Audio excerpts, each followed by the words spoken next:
धन्य हो माई तू जनमैलू पाली पोसी बड़का कैलू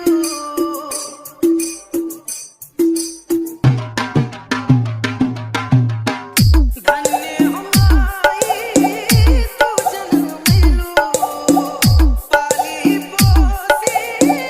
बड़का कैलू कैसे कैसे कैले होई वो सेवा अपने निखारे तले हमरा के देवा कर्जा चुकाना के हो पाई जुग जुग जी आए माई हाँ जुग जुग जी आए माई ओ जुग जुग जी आए माई